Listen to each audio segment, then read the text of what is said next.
Je m'appelle Rémi Disclair, donc j'ai 23 ans. J'ai fait un bac scientifique, après du coup j'étais en STAPS. Là j'ai choisi la licence EM parce que je savais que je voulais me diriger vers l'enseignement. Et du coup après avoir été sélectionné dans le master MEF second degré à Nice, j'ai passé donc le CAPEPS externe. On avait un premier stage en licence 2 où on intervenait auprès d'une école maternelle. Donc là ça prenait une matinée par semaine. En L3 on a suivi un prof de PS une journée. Et on devait nous intervenir auprès des élèves. Donc moi j'avais une classe de terminale avec laquelle j'ai intervenu pendant je dirais 4-5 mois, donc ça fait entre 10 et 15 séances. Et après en master 1 on a eu 2 stages, un de 2 semaines et un de 3 semaines, où là on suivait encore une fois un prof de PS. Donc moi cette fois-ci j'étais en collège et on suivait un prof de PS et il nous laissait intervenir. En général on avait une semaine d'observation et après les semaines d'après on commençait à nous animer les séances qu'il nous préparait, et la dernière semaine souvent on commençait à nous préparer nos séances et les animer. Donc moi j'ai eu le CAPEPS il y a 1 an et demi, donc en M1. Donc après j'ai basculé en M2 où j'étais à la fois étudiant et stagiaire. Donc j'avais mes classes pendant 9 heures dans un lycée. Donc moi j'étais au lycée Thierry Molnier, et avec à la fin d'année on doit valider le tronc commun à l'école INSPE. On doit aussi valider les pratiques EPS, donc qu'on suit quand même, on se fait encore former d'un point de vue EPS, et son mémoire.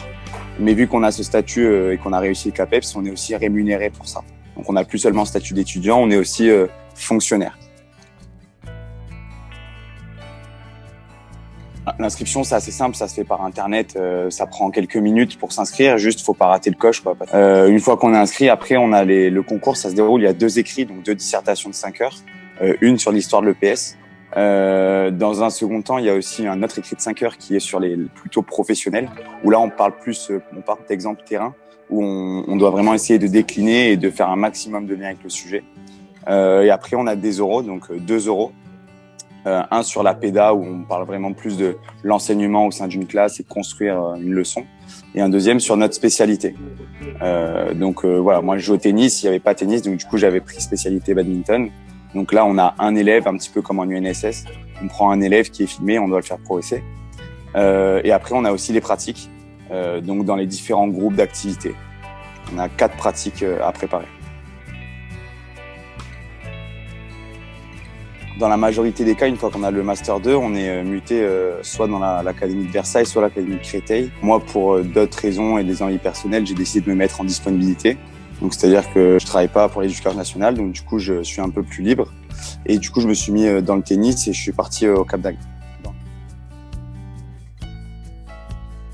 Et je pense que c'est vraiment l'essentiel, c'est d'aimer transmettre aux jeunes, d'aimer passer du temps avec eux, parce que c'est ce qu'ils pensent, c'est ce que je pense, moi, m'a indiqué cette voie.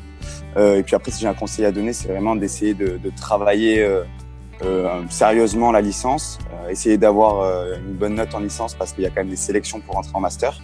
Et puis à la suite de ça, essayer vraiment de mettre beaucoup de choses entre parenthèses pour l'année de master, parce que c'est une année assez chargée en termes d'apprentissage, de contenu. Et ce concours, on l'a seulement si on s'investit.